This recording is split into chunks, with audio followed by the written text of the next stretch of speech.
Herkese merhaba. Bu videoyu yapmak artık bana borç ve bir insanlık vazifesi oldu. Lütfen beni iyi dinleyin.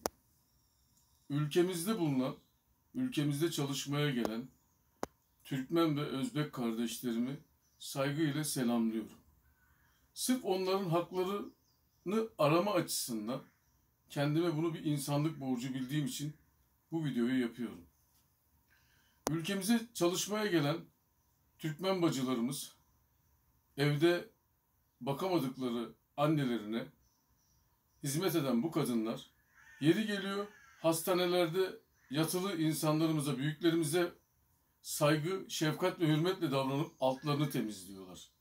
Yaşlılarımıza çocuklar gibi bakıp tertemiz yapıyorlar. Yemeklerini yapıyorlar, evlerini temizliyorlar. Bir takım hizmetlerde bulunuyorlar.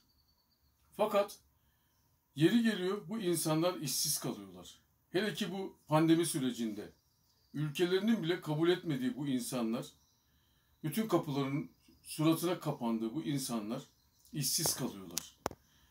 Ve bunların oturma izni paraları olmadığından dolayı, ülkelerine giriş çıkış olmadığından dolayı iptal oluyor.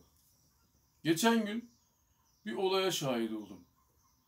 Türkmen bir bacımız Haziran'ın 12'sinde Göztepe Süleyman Yalçın Şehir Hastanesi'ne gidiyor. Ve bizzat ben de onun yanında bulundum. Bu kardeşimiz çok hastaydı. Ayakta duracak hali yoktu. Hastaneye götürdüm.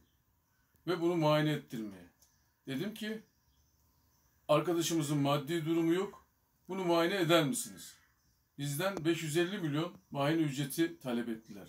Artı kan parası artı 2000 liraya kadar mal olur dediler bana.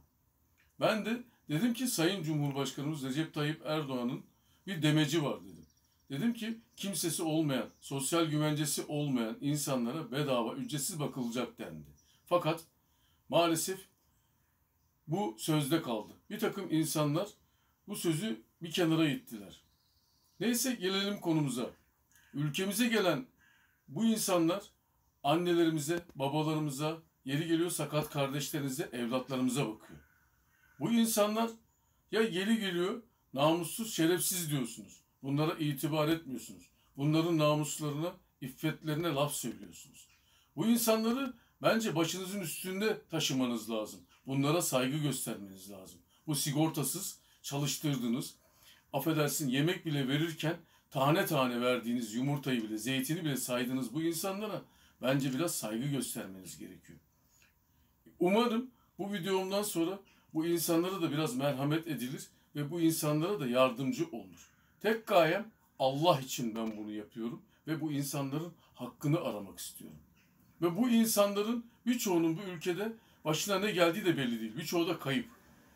Sizden rica ediyorum lütfen bu insanlara biraz saygı ve hürmet gösterin. Sizin de ananız, sizin de babanız, sizin de bacınız var.